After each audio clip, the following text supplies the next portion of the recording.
Yes, welcome everyone to our second online module. We are offering this session based on the experience of our past courses, specifically to help you review anatomy. It is great to have you all here with us. To be able to recognize vessels in the upper abdomen well in an ultrasound, you need anatomical knowledge, which we want to review together over the next 10 to 15 minutes. What are we planning to do together? For one thing, we will review the tedious anatomy once again and translate the whole thing into typical ultrasound images. So what does what we know from the atlas, what the surgeons among you might know live from the abdomen, look like in an ultrasound in terms of the arterial or venous system, and of course how to distinguish it well from the portal venous system. And we will look at simple normal findings, so nothing dramatic. Let's start with this beautiful image, familiar to you all from the Sobota Atlas, where we have a top-down view of the upper abdomen. The liver has already been removed, but we still have the stomach in the middle of the image, and it is often the problem. Filled with air, it obstructs the view. For this reason, here is an image where the stomach has also been removed, and we have also lifted the liver up a bit, and now we have a clear view of the red and blue marked vessels, and we still have the pancreas in the middle of the image, which will accompany us wonderfully during the course. But at this point, goodbye to you too, pancreas. Yes, now we have a clear view of a jumble of vessels and branches here, and we will work through this piece by piece together. We start with the arterial system, classically colored red, and naturally we clearly have the aorta as the main trunk running longitudinally. As the first unpaired branch, meaning it branches off singly, we find the celiac trunk, which branches off quite quickly. This is correctly depicted here, classically into three vessels. The splenic artery running to the left with the pancreas as a guiding structure, and to the right, the common hepatic artery, which then in its course, after giving off some interesting branches that we will encounter again in the area of the pancreas, such as the gastroduodenal and others, flows as the proper hepatic artery towards the liver. And not to forget the left gastric artery, which we don't need to concern ourselves with further. So this is the first unpaired branch, the celiac trunk. Looking further caudally, we have another branch here, the superior mesenteric artery. It runs in principle like a faucet parallel to the aorta caudally. In reality, it is often located closer to the celiac trunk, sometimes even branching off together. There are countless vascular variations. We are now using this classic Sobota image, so the SMA, superior mesenteric artery. And at almost the same level, just a few millimeters below, hidden here slightly, are the renal arteries. Running to the left, relatively unobstructed, and to the right, you actually don't see it at all, obscured by the vena cava. Right, that means what we like to introduce here is that the right renal artery basically embraces, I need to make sure I'm in the camera, here it embraces the vena cava from behind. So it runs behind the vena cava to the right kidney. Let's look at this now in ultrasound images. We start with the classic longitudinal section over the aorta, which you are all probably already familiar with. You can always see the body markers displayed here, showing how the image was created. And just to clarify again, in a longitudinal section, the convention is that the left side of the image is cranial, meaning the head, and the right side of the image is caudal, meaning towards the feet. So it's as if we were cutting the person open and looking at this cross-section from the front right. And then, quite clearly, here we have the aorta, and we are focusing on what is essentially echo-free, perhaps hypoechoic. You remember the terms from the terminology. These are the vessels, and then here we have, on one hand, an outlet, and further cranially another one. So we can assume here that this will be the truncus. You have probably recognized it. Above here is the liver, which of course is not cut away in real life like it is in the Sobota Atlas. So here is the origin of the truncus, and further caudally, the superior mesenteric artery, which subsequently runs almost parallel to the aorta. Let's now choose the next classic cross-sectional view, the transverse section, so relatively high up in the epigastrium. In practice, we often have the patient inhale so that we have the liver and parts of the pancreas ventral to it, and then we reorient ourselves. Here, as a reminder, the left side of the image, which we are looking at, is the right side of the body, and the right side of the image, so to speak, which we are looking at, is the left side of the human body. This means that when we cut here, we are essentially looking at this cross-section from below. So we are looking from underneath, under the skirt, so to speak. And then we have this beautiful fish hook here, which is visible, or an anchor, whichever you prefer. This means we have the aorta here in cross-section. And then, branching off ventrally, the celiac trunk with the splenic artery, and here the common hepatic artery. For those who want to orient themselves further, down here, large and hypoechoic, the vertebral body is usually still partially visible, and as you can see, the aorta is not always exactly in front of the spine as in the textbook, but often a bit to the left. Let's now choose the next upper abdominal cross-section. This is an image from my highly esteemed colleague Sophie Rückeberg, with whom I developed this overall concept. And that is why I insist that individual images of hers remain in this course as a memory of you, Sophie. So let's build the image up again. We have a cross section, so we are looking into the body from below, and here we have this large echo-free field, which is the spine, the vertebral body, to be more precise, bone with acoustic shadowing. And now, looking ventrally from that, we see the aorta located on the left, and to the right of it, here, the teardrop-shaped vena cava, which we will, of course, take a closer look at later, but for now, we want to build up the image. So, vertebral body, aorta, and then we find this little dot ventral to it. I need to move my laser pointer away, and that is now the superior mesenteric artery cut in cross-section. You remember it ran almost parallel to the aorta caudally, like a faucet. That means when we cut it transversely, it will be a dot that lies in front of the aorta. If we move a bit further ventrally, we have this structure here, echo-free, almost a vessel as well.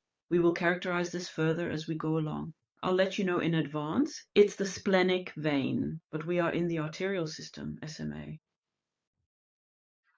If we move further caudally, we are still in cross-section, just very small movements. We will practice this live. Then we have here again, we try to build this up, the shadow of the vertebral body, then here the aorta, and you have to tilt it a bit to create this beautiful image, thanks to Sophie, where we can see the origins of both renal arteries. That is actually relatively rare, yes. Here we have the renal artery to the left, and here to the right is, in principle, this structure running along here, and you can already guess it. She has labeled it IVC, inferior vena cava. Here the right renal artery runs dorsal to the vena cava to the kidney. Whether these are two separate origins, one cannot say retrospectively. Whether there might be a second renal artery here, but clearly assignable here, quite classically, is that it branches off at approximately 10 o'clock, the right renal artery. Yes, and here we are back at our favorite image. The many vascular structures, and we are now looking at the venous system, colored blue, specifically the classic venous system with the vena cava, quite simple. And then up here we have the hepatic veins, which branch off from the vena cava like an umbrella, so to speak, and extend into the liver, and furthermore hidden away here, and it's just the same in an ultrasound, we have the renal veins, which have a longer path on the side that goes to the left. They have to pass between the SMA, you remember, and the aorta. It practically squeezes through here and has the long path to the left kidney, and on the other side, barely visible, a shorter path to the right kidney. Let's look at that again in the ultrasound image. We can still see the longitudinal section here, quite classic, and we have the vena cava adjusted. Why is this the vena cava and not the aorta? We are in a longitudinal section. Here we have the vertebral body's echo-rich boundary with acoustic shadowing. And we can see that it is not quite a tube like it was with the aorta, so strictly shaped, but it is actually indented here. One gets the feeling by this little dot tapering a bit here. The vena cava is a venous system, therefore provided with lower pressure, and will also classically have a double beat, which we see in the live ultrasound, and it is compressible like any venous system by arteries. Which artery runs here? We are dorsal to the vena cava, the right renal artery. Exactly. So that's a very classic image. And if the image from before had had two right renal arteries, we would see two little dots here. Good. So that's the classic vena cava with the renal artery underneath it. Let's switch to the cross section and build up the image again. Then we have the vertebral body here and the aorta here. This time it is positioned exactly in the center. We intentionally use different ultrasound images so that you can get as much exposure as possible to the, well, variety of living anatomy and consequently in ultrasound as well. So vertebral body, aorta. This teardrop shape in the cross section is the vena cava. Exactly, depending on the filling, it is rarely perfectly circular. When it is, you can use that to assess the volume status, meaning we have to consider whether the patient has drunk a lot and is well hydrated, or even if we need to think in terms of congestion. So this teardrop shape is classic. Then we have here ventral to the aorta, we remember the superior mesenteric artery exactly. And here, almost hair thin, a vessel squeezes through. It's intense, this image. I chose it on purpose, yes. You really get the feeling here that it's compressed. That is the left renal vein. Here you can still see a part of the kidney a little bit, which has to travel the long way from the vena cava. Ventral to that, just hinted at, the splenic vein is also coming. And also belonging to the classic venous system, the hepatic venous star. It is often not that easy to capture in an ultrasound image. As seen here, it took us a long time, and usually in cross-section, having the patient inhale very high up in the epigastrium is your best chance. It is more common to only find two veins, but we will encounter this again in the liver section. The only important thing is that the venous star belongs to the venous system. So back again to our good old image, in which we are increasingly finding our way around. Red for the arteries. Clearly, here was the vena cava, and now the portal venous system. I chose this nice color to work it up. So what do we have?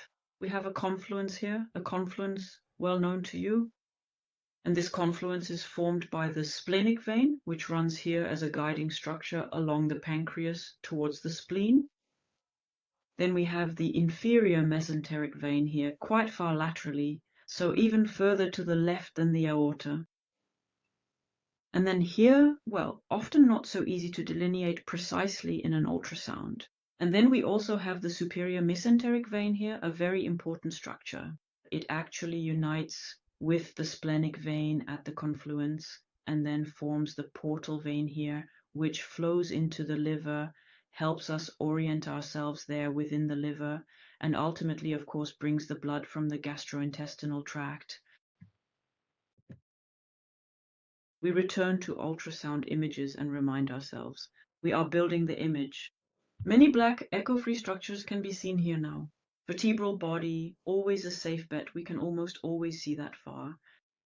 Then we have the aorta, vena cava, the teardrop-shaped structure, perhaps indicated here. Yes, the renal vein to the left, not the topic right now. Aorta and ventral to it, nicely centered this time. The superior mesenteric artery, and even further ventral. Now finally in cross-section, the splenic vein, which runs here from the left along the tail of the pancreas towards the confluence. Here you can also already see that the lumen is getting wider. And if we extend the whole thing, here again an image from my colleague Sophie Rückeberg, then this beautiful long band, the confluence, is created here. Somewhere here, essentially since we are in cross-section, the superior mesenteric vein will flow in here somewhere. We don't see that, we are in cross-section, yes, and we extend this here to the portal vein into the liver. Now I have also brought this image for you, a longitudinal section. We remember here this taut, straight bordered band, the aorta. And then we have here, yes, almost echo-free, also a band-like structure that runs in the direction of the upper abdomen to the confluence. And that is exactly the superior mesenteric vein, which logically runs parallel ventral to the aorta, similar to the superior mesenteric artery. Only here it is the vein. We cannot extend it into the origin of the trunk or the SMA. The structure around it is the pancreas, which will keep us thoroughly occupied in the live course. Now, in conclusion, once again, this really important image, upper abdominal cross-section with the structures. It would actually be nice, no one can hear or see you, if you would say it along with me once. It is didactic. As much as these online things can be questioned, no one hears you, so say it along with me once so that you can build up the image for yourself. It helps. So we have the vertebral body here, aorta, SMA, vena cava, teardrop shape, lying further to the right, and above the SMA is the splenic vein, which can be extended here to the confluence and portal vein. The whole thing looks a bit like an eyebrow, I think. Here's the pupil.